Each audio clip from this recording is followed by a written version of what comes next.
What's up, everybody? You're listening to the Hustle and Flowchart podcast with your boys, Matt Wolf and Joe Fear. I have a question about the subscription business, because you might be able to help us sort of handle an ongoing debate we've been having with some other people. We have a friend, and I'm not going to mention any names. He listens to the podcast, so he's going to hear this episode.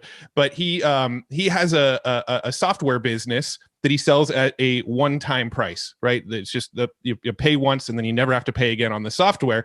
And the question always comes up to him of, why don't you sell this as a recurring thing? People would continue to pay for this software month after month. It's a pretty critical software in people's businesses, so they would keep using it. Why not make it recurring? And his answer was something to the effect of, well, if you know the retention of your customer and you know the lifetime value of a customer, why do you need it to be recurring, right? If let's say a product is $100 a month and you know your average retention is 12 months, why wouldn't you just charge them $1,200 up front, and then the lifetime value is the same regardless? So I'm kind of curious, how do you respond to that style of thinking about it? Yeah, because your company is going to be worth infinitely more if it's on a SaaS or recurring revenue model.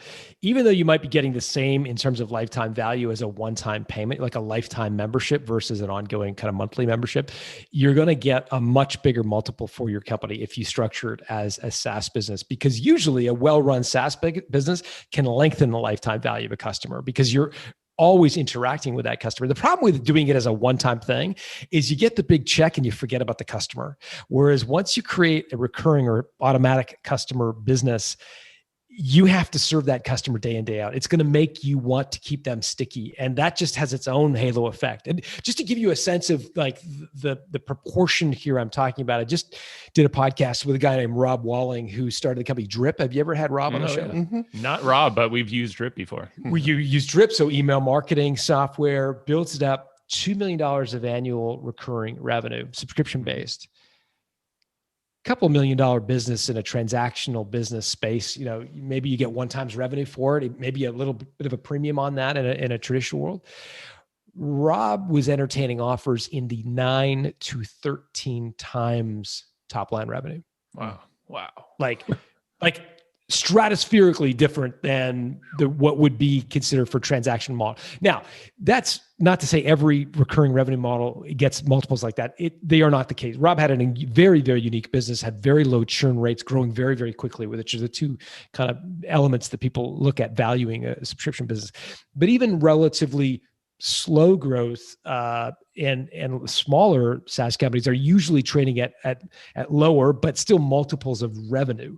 Mm-hmm. And so I would counsel your buddy, think about the value of your company. And again, it's indicative of, I think, of this mindset of the product launch, where there's this sort of transaction and the sort of ability to go to, boast about the size of the launch. And it was a 6-figure launch or 7-figure launch. Again, I would just encourage you to think about the tail. And are you trying to build the short-term sort of profitability of your company or the long-term value of it?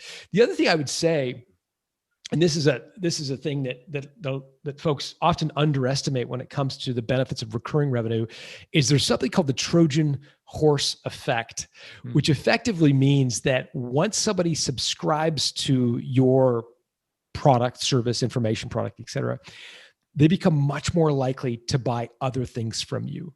Thereby by boosting the lifetime value of that customer. So once they buy subscription A, it makes them infinitely more likely to buy product B. Mm-hmm. And so if you're just focused on the value of product A and you're doing, well, it's 12 times, whatever, you're probably missing the other benefit of the product B, C, and D that you could sell to a subscriber. Why is that? Well, once we're a subscriber, you've got my credit card, you know where I live, we trust each other, and therefore it just makes it many, many more times easier. Like if you think about once you subscribe to Prime, you probably likely started to buy more things from Amazon.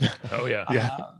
I've interviewed a guy for the automatic customer, a guy named Jim Vagonis, who does home renovation, home maintenance, I'll call it, on subscription.